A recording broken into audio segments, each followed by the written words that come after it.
Welcome and hello, everyone. This is your host, Hannah Zuberi, and you're watching us on Muslim Network TV with a new episode of Justice for All Now.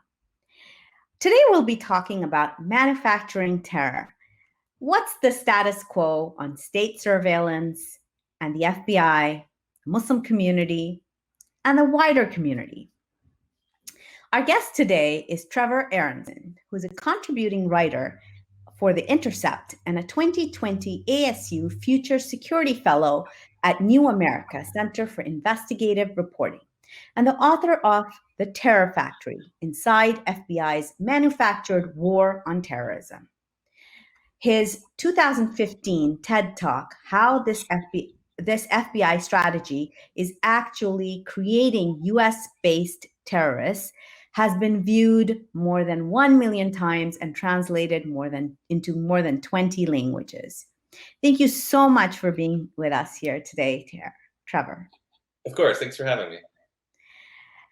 I've been following your work for a while and have read your book with great interest because this is something that I've covered myself in the Muslim community as a reporter for a Muslim newspaper, as well as the editor for Muslim Matters.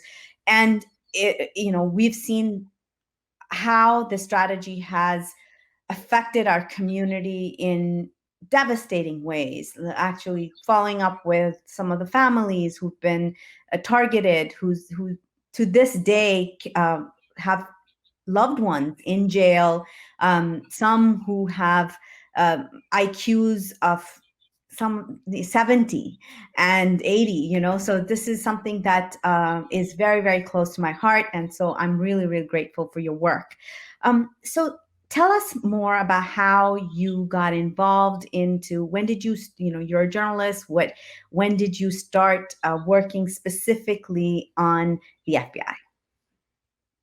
So, pretty early in my career, I'd focused a lot on federal agencies and the use of informants. So I often did stories that were related to informants in the DEA and the ATF and the FBI.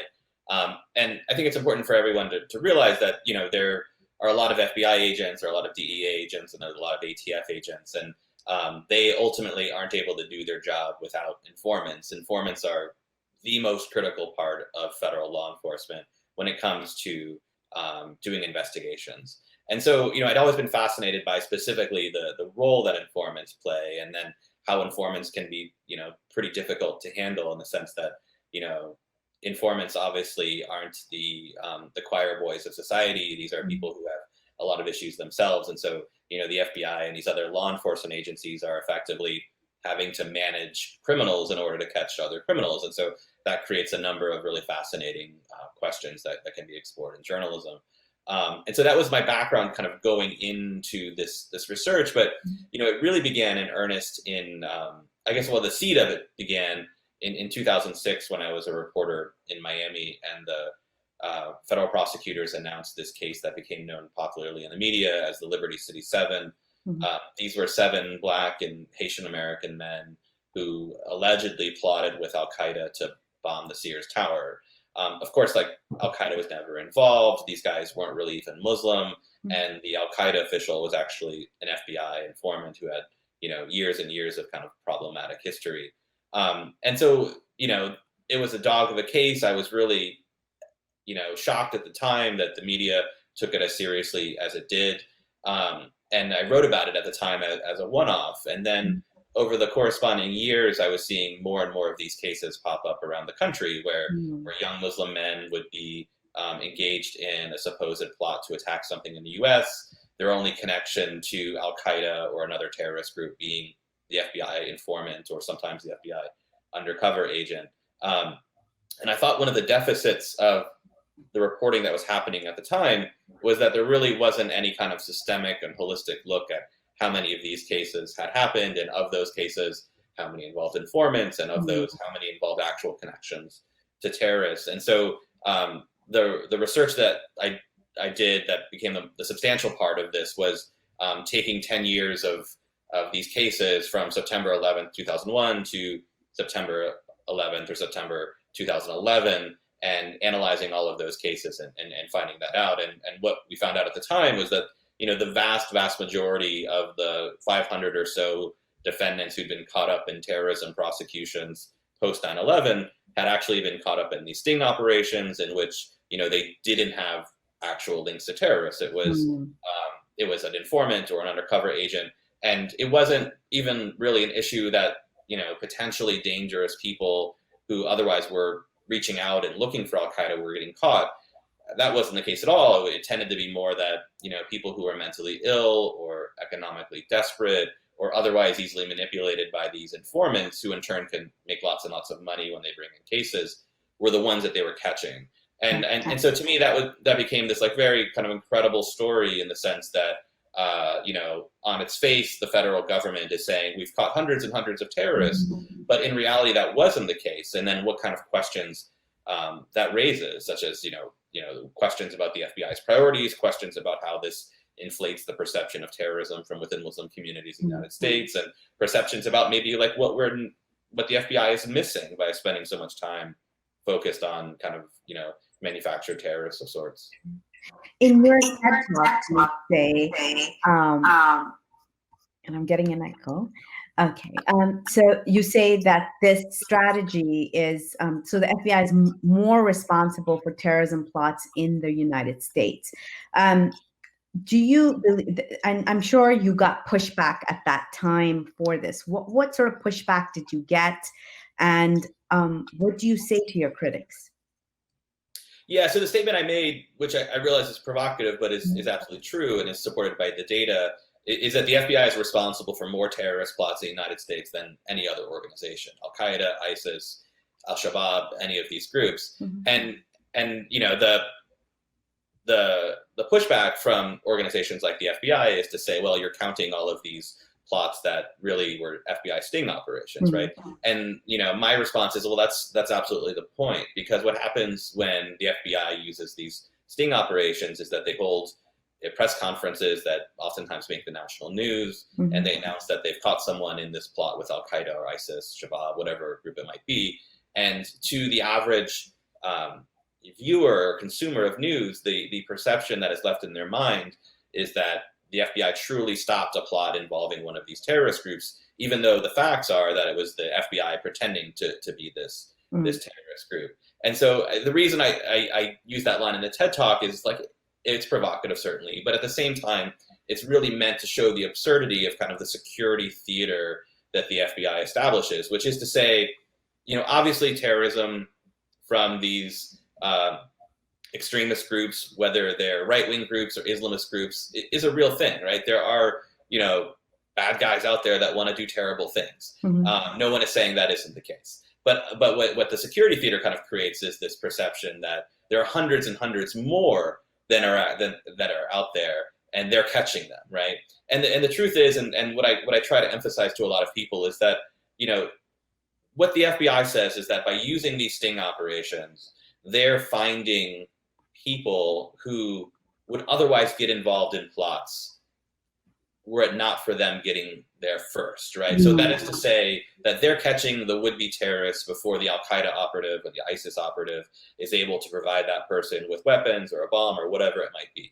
And that's like a reasonable theory. I mean, certainly it's possible, but it's important to emphasize that that's never happened. We've never had a situation where you've had like an Al-Qaeda operative like roaming Chicago or New York looking for some guy to give a bomb and move forward in a plot, right? It's just never happened. The truth is that the only people roaming Chicago and New York offering bombs to people are FBI informants. And so really they're mostly catching people who are naive, vulnerable, economically desperate, and in all likelihood wouldn't be the type of person that a real ISIS or Al-Qaeda member is likely to recruit.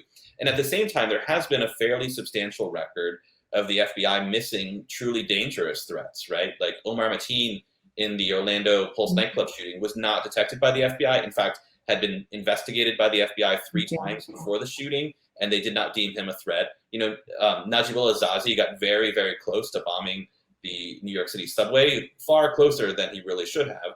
And so I think you can, I think it's a matter of,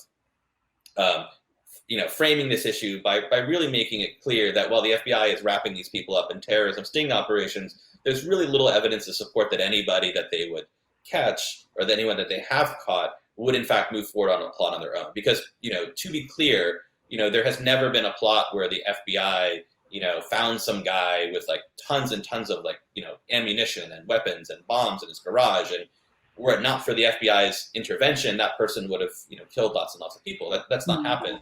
In every one of these cases, this is a situation where the FBI is providing all of the weapons needed in the plot, in some cases even the idea for the plot, and then pushing these people forward and making it possible for them to get involved in a kind of terrorist plot of enormous ambition that on their own they never could have gotten involved in. And this is an investment that they're doing. I don't know why I'm getting an echo. Usually we don't get an echo. So one of the things that as you were talking about, this is sort of like an investment, because when they do this, then they get a bigger budget. So can you explain that relationship and how that works? And how much money is being poured into this? And after we talk about that, I really want to move to some of what's happening in today's world. Is this still happening? Let's talk a little bit about the money. How much investment is being made in this? Yeah, so it's important to kind of quick history of the FBI is that, pre 9/11, the FBI was not an organization that, prioritized counterterrorism as its number one. In fact, among agents, counterterrorism pre 9/11 was kind of seen as a career dead end. It was the agents who were not ambitious or not particularly good who got shuffled over to counterterrorism. After 9/11, the FBI really changed into this organization that was simultaneously a crime-fighting organization and simultaneously a counterterrorism organization. And counterterrorism became the number one priority. The FBI's budget is $3 billion every year. Counterterrorism makes up the largest portion of that. We don't know exactly how much because they don't divide it among the various sects, but counterterrorism and counterintelligence as a unit is the largest part of the FBI's budget. And there's obviously economic or financial incentives in how the FBI does business. And part of that is the way that the FBI continued to be both a counterterrorism and a crime-fighting organization all at once. After 9/11, there was talk of splitting the agency in two, like a British-style MI5 and MI6, where one is investigating crime and the other is responsible for counterintelligence and counterterrorism. Robert Mueller, then the FBI director, pushed hard against that and retained kind of the FBI as a single unit. But what that's effectively done is create a situation where the FBI has become a counterterrorism, counterintelligence organization that ultimately measures its success through traditional law enforcement metrics, right? Like, the number of people arrested, the number of people prosecuted. And so what happens now is that, the truth is that counterterrorism, if you're disrupting plots and, trying to stop terrorism from happening, that work often isn't stuff that necessarily results in an arrest. And in many cases, it's not something you can go before a public hearing in Congress and really talk about.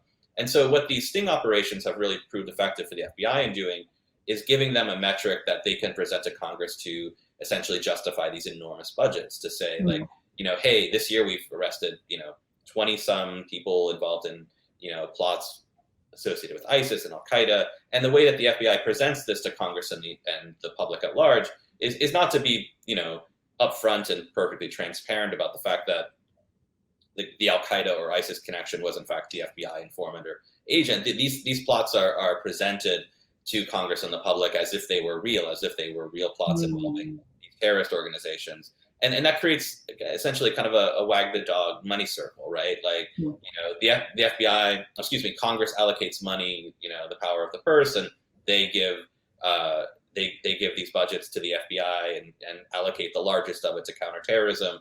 And, the FBI as an organization wanting to keep its budget is not going to go before Congress and say, hey, we got $3 billion and I don't think we really need this anymore. We're not catching many terrorists. Instead, they're using these cases to kind of fuel the next year's budget. And that's what they're getting. And then, the reason at the same time, it's not like congressional representatives don't read the news and aren't, reading my articles and other journalists. But, it's hard to really press the FBI on this, because if you're a congressman who's questioning whether these are effective tactics, then you're running for election in 2 years, and your opponent's going to say, "Hey, you're weak on terrorism," and it just becomes a really politically unpopular thing to challenge, and that creates, not only this kind of loop where the FBI is ending up getting more and more money to do more and more of these kind of sting operations. It just creates this, perception in the public at large that terrorism from within Muslim communities is much, much greater than it really is. So it magnifies it. So there are about, you say and other experts say, 15,000 informants nationwide monitoring the Muslim community. That's terrifying. That's like more than the amount of mosques that are. So there's probably one at every mosque. And we, within the community, we often have jokes about this, and we talk about that. Like, oh, hey, FBI, if you're listening, we're just talking about real watermelons, not, it's not a code word for anything. But beyond the jokes, this is how does that work? Like, so these informants, like you said, are a lot of times they might have visa issues or have criminal backgrounds, and they're being used as criminals catching criminals. But what have you seen in your coverage? What effect does this have on the Muslim community itself? Yeah, so there's more than 15,000 informants in the FBI in total. Not necessarily all of them are specifically targeting or being used in Muslim communities. Okay. We don't have a specific breakdown, but it stands to reason that the majority of them are, given that the majority of resources are being funneled into counterterrorism. But, let's say even half of them, 7,500, were used just in Muslim communities, which is certainly plausible. It's an enormous amount of informants being, targeted into those communities. And the truth is that, despite the FBI saying that they will not send informants into mosques and other, other places where inside Muslim communities without a probable cause or predicate, meaning that they had suspicion that there was an actual crime going on, the truth is that they do that all the time. Mm-hmm. The FBI is consistently sending in Muslims to, mosques and restaurants, that are frequented by Muslims and other places, not because they're suspecting criminal behavior, but simply because they are exercising their First Amendment right to be Muslim, right? And so it's a clear rights violation, but the FBI does it all the time, and they get by with it through a loophole by using informants. So agents can't do that, but informants can, and the FBI has kind of largely used informants to do exactly that, to build case files, intelligence files on people whose only crime in the FBI's view was just being Muslim, right? And so obviously this creates a number of huge problems. I mean, one, obviously you're creating, you're designating a religious minority as worthy of investigation simply by the fact that they are a religious minority, right? The other is that I think it amplifies distrust between Muslim communities and the FBI, when I think those communities are actually the most likely to provide information that would keep those communities safe. So for example, I don't know that you necessarily need an informant going into mosque to find the guy who's like, hey, I want to blow stuff up, right? I'm pretty sure the people at the mosque would be like, hey, let's call the cops about that guy, right? That's usually what ends up happening, is that the mosque leadership or, some uncle will hear this and be like, oh my God, this guy is crazy. Let's call up, the FBI and report it to the FBI. And then they find out, like in California, they found out that it was actually an FBI agent or an informant who was doing this. And how do you compete with paying someone $100,000 to do this to the community? Like, they're actually treated like assets. I remember there was a case in Virginia just last year where this young man who worked for the Metro Police, new convert to Islam, white guy, and he was entrapped by a man who was an Arabic and Islamic studies teacher in two major mosques. And this young man is in jail right now over a $250 GameStop card. But the way what I starkly remember about that case is when the FBI informant was brought in, he was put behind a box. Nobody could see his face. It was like they were protecting him because they wanted to use him again somewhere else. And so that is something. And so I don't, I've thought about this a lot. Like, how does a community protect themselves, out these people? I have never seen a picture of this man. Someone must have a picture of this person, who was supposedly teaching Islamic studies, but at the end of the day was entrapping a young new convert. So what are your thoughts on some ways that communities can protect themselves?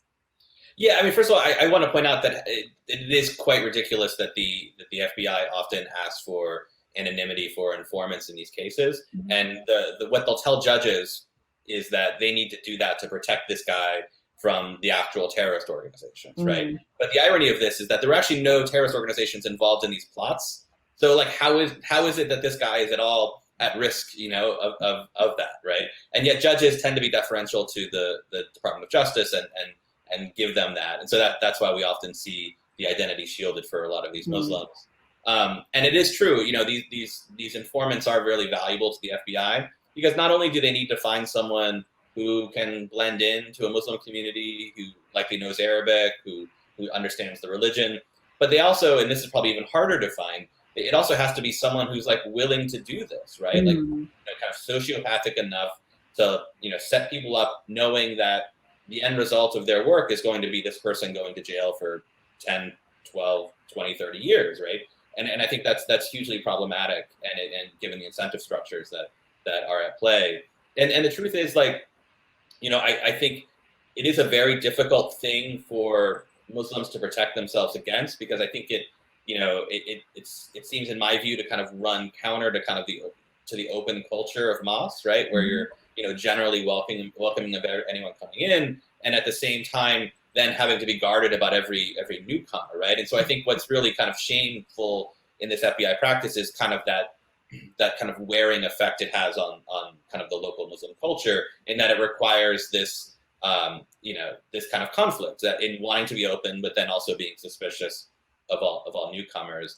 And I think, in my view, the one good thing that I think is at play in a lot of this for Muslims, and kind of being on the lookout for what's happening, is that the informants tend to not be as subtle as they probably should. Oftentimes they'll they'll often like hit high points, although usually, from my experience in reading about them or listening to tapes, is they're often talking about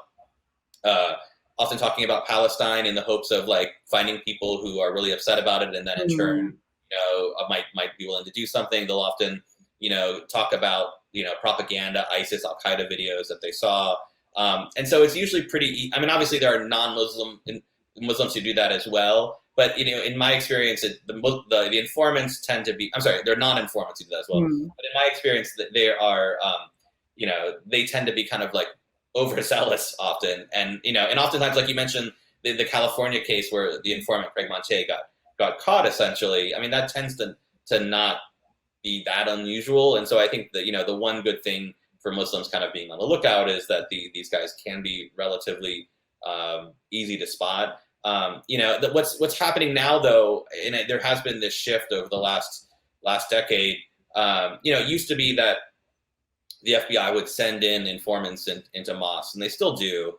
But what we're seeing now is that the FBI is mainly targeting people based on online behavior. So instead of looking for the loudmouth at the mosque who's saying various incendiary things, they're looking on Facebook and Twitter and Instagram for people who are kind of sharing stuff that the FBI views as extreme, or kind of more explicitly kind of supporting terrorist organizations in posts, and then they'll kind of target them that way.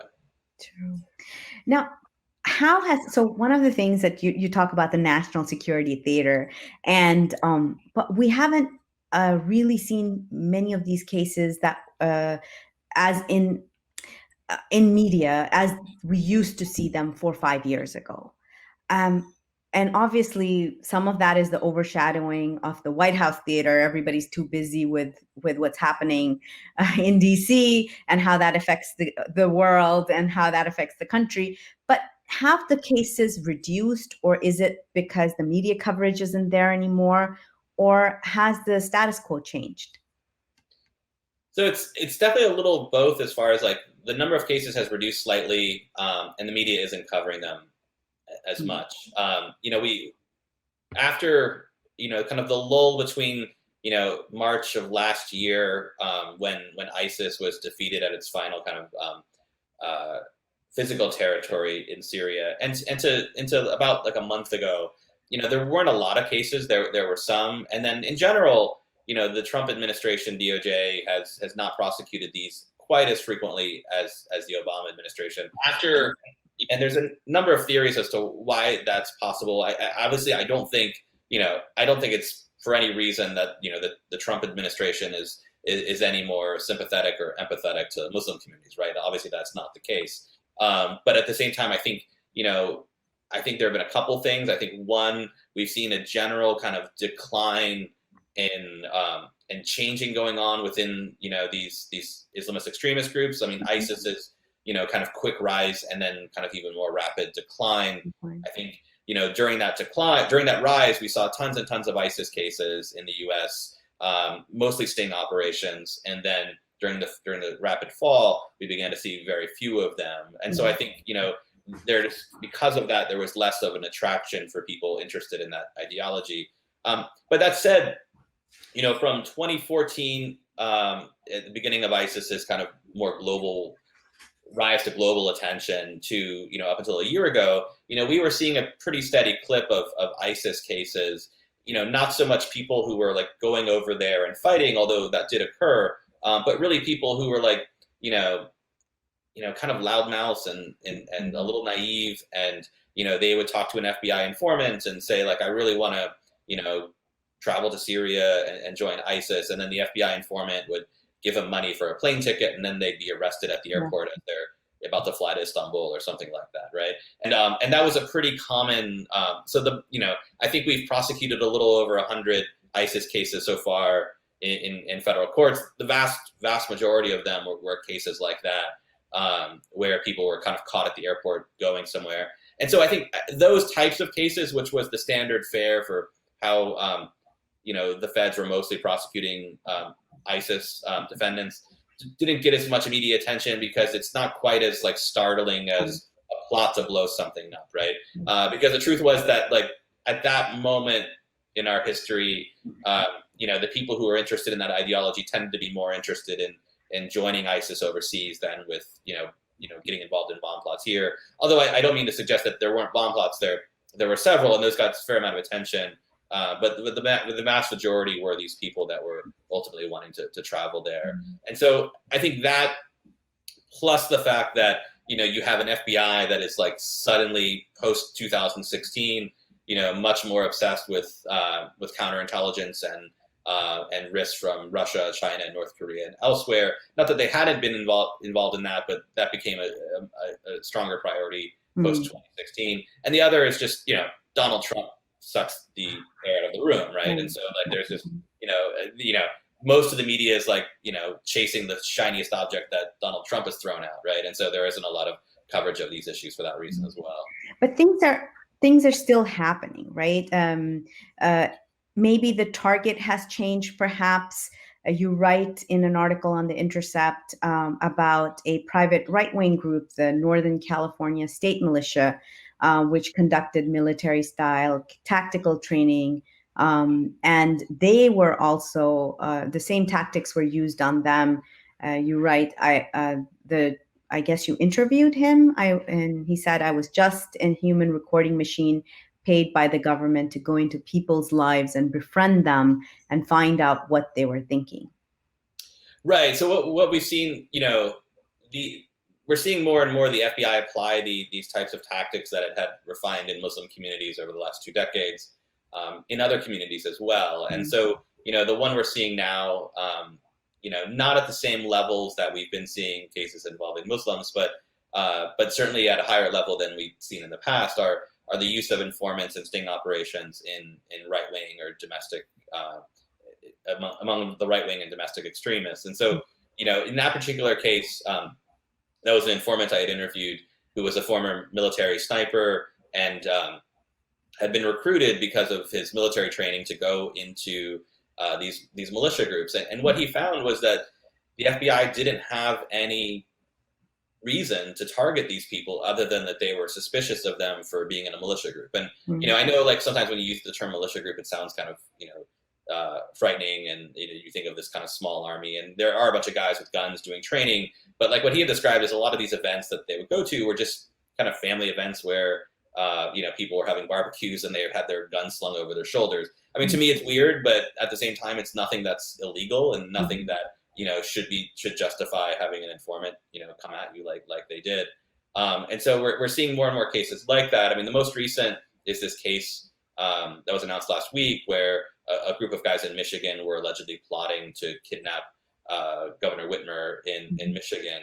And in that particular case, although those guys had some terrible ideology and obviously had a pretty horrific plan to kidnap a governor who had kind of taken the ire of Donald Trump over the last few months. At the same time, like, they were infiltrated the entire time by informants. There were several informants that were in the group. Their main plot was to blow up this bridge that would have prevented the police from responding to a kidnap attempt at Governor Whitmer's vacation home. And that group didn't have any bombing material. It was the FBI informant who was going to provide that. And so, I think one of the things that's been kind of alarming to me has been that people that I know who have been critical of these cases that have targeted Muslims are seemingly supportive of this case involving the right-wing extremists in Michigan. And I think that's really alarming in the sense that I think, I don't support what these guys were doing in Michigan, just as I don't support what a lot of these Muslim guys were doing or allegedly doing in these plots. But at the same time, I think the problem is really the use of these tactics rather than kind of the defendants themselves. And I think, if you're going to criticize the tactics in targeting Muslims, you have to also criticize those same tactics when they're applied against people whose ideology you may not agree with, such as these right-wing extremists. And that is, and obviously that comes with the fact that, yes, a bunch of Muslim guys out there with guns at a family barbecue would be seen suspicious in a second. But you're perfectly right that the strategy is what is wrong. And a lot of times, just as this gives you insight into how people look at events as well. Like, unless you're really following this on a day-to-day basis, majority of the public does not know that the Michigan case had an informant in it, right? And in the same way, this is the same sort of, once that becomes public, then the case you start peeling it apart. And this is exactly what the larger public also needs to know, that regardless of these cases, once they're being reported, keep an eye out for the fact that they may be an informant. Like, what the first reports come out are not always going to be accurate, and you'll find out that there's much more to the story as you peel the layers. I really want to also ask you about the Boogaloo Boys. What is, this is a new trend of, you've written about it. Can you tell us more about it and how the FBI is monitoring them, and are the same tactics being used against them as well? Yeah, so I mean, there's some dispute as to whether the Boogaloo Movement, or the Boogaloo Boys, as they're often calling themselves, are an ideology or kind of a meme.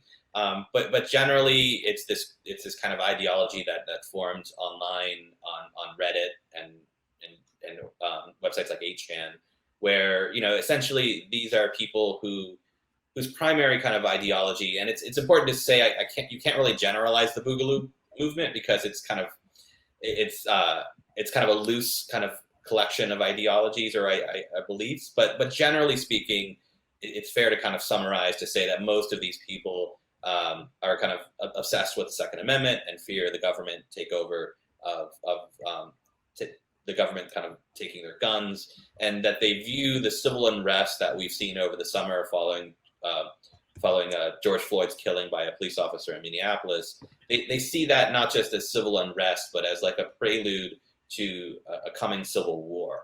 And there's a large portion, or seemingly large portion, the Boogaloo Movement or Boogaloo Boys that are also white supremacists, and of that group, they believe that this civil unrest is kind of the prelude to a coming race war, where white people are going to be taking up arms against minorities. What we've seen more recently during this civil unrest is that you have armed people showing up at these demonstrations, identifying themselves by wearing Hawaiian shirts is usually the way they identify themselves, and they had seemingly not been that much of a concern until more recently. There have been a couple of cases. There was a police officer killed in California by an adherent of the Boogaloo Movement, and then more recently, in a case that I wrote about in The Intercept, there were two young men who were caught in an FBI sting in Minneapolis. And the ridiculous part of it is that the FBI informant actually posed as a member of Hamas and said that he wanted to recruit these guys, and these guys basically allegedly offered themselves up as mercenaries for Hamas if Hamas would give them money. They apparently were trying to raise money for to buy land to have like a training camp for the Boogaloo, and under the supposed plot, these men provided materials to the reported Hamas member that would have modified a gun to go from semi-automatic fire to automatic fire. I mean, the ridiculous thing is, like, I don't think Hamas needs any help getting guns, but at the same time, these guys fell for it, and so they provided these weapon parts to them, and then they were charged with providing material support to Hamas. Right, this seemingly right-wing white supremacist ideology is then linked to Hamas. And what was amusing about it, and I say amusing in a very dark way, is that I ended up talking to a Hamas official who condemned this and was like, no, A, we're not even interested in getting involved in plots in the U.S., which is certainly the history of Hamas. But B, that even if we were, we're not going to associate with white supremacists and right-wing extremists. And so, what was kind of remarkable about that particular case was, the FBI and all of these sting operations makes the case that they are preventing real terrorist organizations from getting involved in plots by getting there first, preventing, engaging these people. And then this was the first time that, a group like Hamas, which is a designated terrorist organization by the State Department, was then saying, like, look, that's not us. We wouldn't do that. And so, to me, it's kind of remarkable in showing just how idiotic these two Boogaloo Boy guys were, in the sense that they really thought this was Hamas, and B, that kind of how overzealous the government is here in manufacturing a plot that the group that they were supposedly pretending to be is now saying, no, that's ridiculous. We wouldn't do that. So since you wrote the book, what have you been doing since then? Tell us more about. You've been writing for The Intercept, but what else takes up your time now? Yeah. So when I wrote the book, going on 10 years ago now, it came out in 2013. I never expected to kind of continue in this way. I mean, I never expected to still be writing about the FBI, but the truth was I kept coming back to this topic. And so largely for The Intercept of the last, I think I've been working with them for about 7 years now, my focus has really been on this intersection between national security and civil liberties, because so many of the policies that we saw at play and the practices we see at play in the post 9/11 FBI are really being directed at everyday people, right? Like, we're seeing more and more the use of FISA surveillance. That became a big talking point as a result of the Trump investigation and Carter Page. But there have been real questions about how the FBI has used FISA in other cases, including drug cases. There's also questions of how the FBI has been using kind of informants in general. And so, to me, in many ways, we've kind of brought the war home, right? Like, we enacted all of these policies, some of which were very draconian, and we gave law enforcement all of these powers, because at the time we were very scared and we were afraid of another attack, and we thought we needed to do this to stop another attack. And now that we've got 20 years of distance from 9/11, it's not like these the government and these law enforcement agencies are saying like, okay, thanks everyone, we don't need these powers anymore, right? Mm. Instead, they're finding ways to justify these powers and use them in new and kind of disturbing ways. And I think, I think that's really kind of the continuing story, or the kind of longer narrative that I'm trying to report on, is how they're using these powers and how ultimately they are affecting everyday citizens. And I I'm I'm disappointed I'm right about this, but Mm. when I was doing initial talks about my book, and 7 years ago, and this was one of my talking points, which was to say, like, look, this is affecting Muslims now, but it's quite likely in the future it's not just going to be Muslims, right? It's going to be used against other people, Mm. and I think that's where we are at the moment. Yes, we definitely were the canary in the coal mine, and we keep, and this is something, and it doesn't give you any pleasure in saying that, if people had paid more attention. And even now, for example, in this article, you interviewed Mike German, who's from the Brennan Center, and something that he said really rings true to me, is that because the focus is on these vulnerable people who may have mental health issues, who may have other grievances against the government, the larger movement is not focused. The white supremacist violence that is happening is not in focus. So I'd like to get your comment on that. Yeah, I mean, I think I think we've seen a number of instances where there's been violence, as Mike German is saying, violence at these demonstrations and protests among right-wing groups, that really wasn't being prosecuted, right? Like, these are not necessarily terrorist incidents, but things that local police could take on. And I think instead the FBI is going for these kind of fantastical things. And I think the worry for me, and I think this is probably shared by other critics as well, is that by spending so much time and effort on cases whose likelihood of resulting in real harm is quite low, right? Like finding people who are vulnerable or desperate and wrapping them up in plots.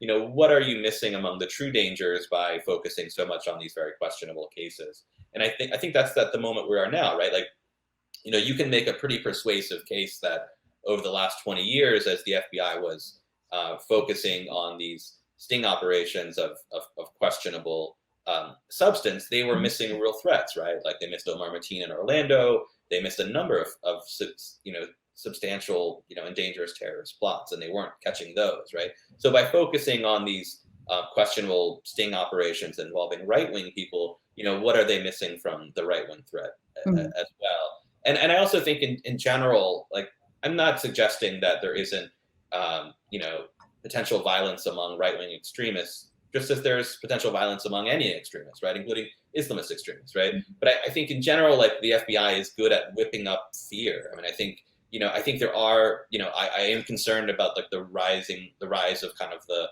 extreme right and the potential violence it has. But I think at the same time, I think these groups tend to be loudmouths as well, and these types of tactics by law enforcement, these sting operations, really potentially exaggerate the threat of that violence. And the effect that it has, though, is that it ends up getting people to say, like, protect me, FBI, protect me, right? And that in turn fuels more and more budgets. And I think the FBI really, probably needs to take a more holistic look at what the real threats are, and not focus so much on these sting operations that, tend to kind of exaggerate the threats that we're seeing.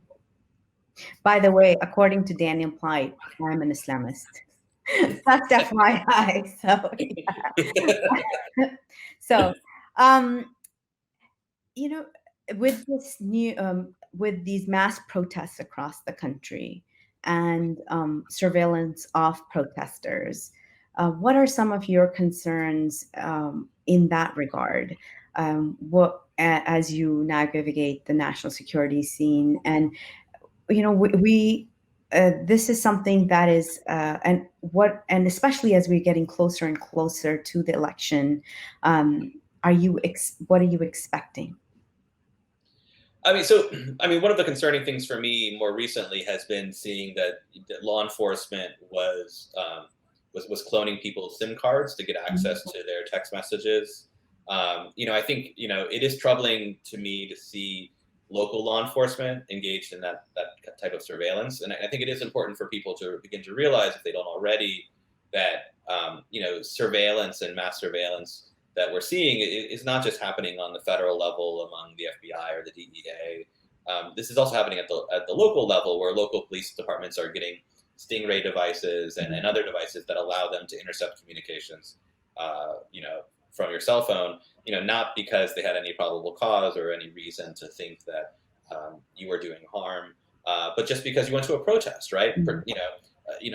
Asserting your First Amendment privilege just as much as a Muslim going to a mosque does, and we're seeing that same type of targeting, and I think that's really concerning, and I think I think generally the public should be pushing back on that more, and I wish they would.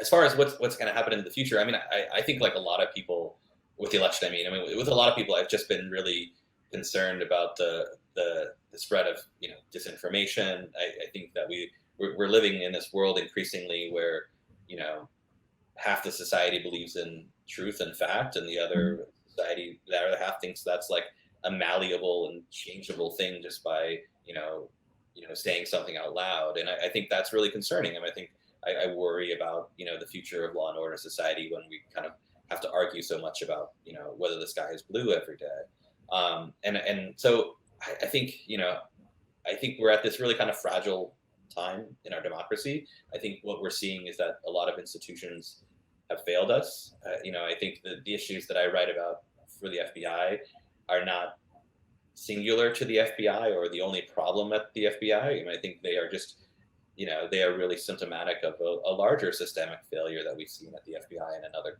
government agencies. And I think, if anything, I think whether Trump is reelected or not, I think the just utter chaos that we've had as a government is kind of really a good reason to kind of stand back and kind of reassess our values and reassess, these government agencies and what they're doing, and whether we've lost faith in them. Because I don't think, for all of Donald Trump's, terrible policies and problems, I think he isn't the cancer so much as the kind of, the rot that has existed as a result of kind of larger issues within our society. I think, just as one example, and I'll make this brief. When Trump was, running in 2016 and was running on very Islamophobic candidacy and talking about stopping immigration from Muslim countries, he didn't invent that narrative, right? Like, he very much tapped into this narrative that these FBI stings had helped to establish, right? That Muslims are dangerous. Dozens of Muslims are arrested every year for terrorism. And so I think, if we're identifying problems in our society as Donald Trump, and I think there are reasons to think that he is a problem in our society, I also think that we need to understand that, like, a lot of the problems that we have are still going to exist. Exactly. If he's gone.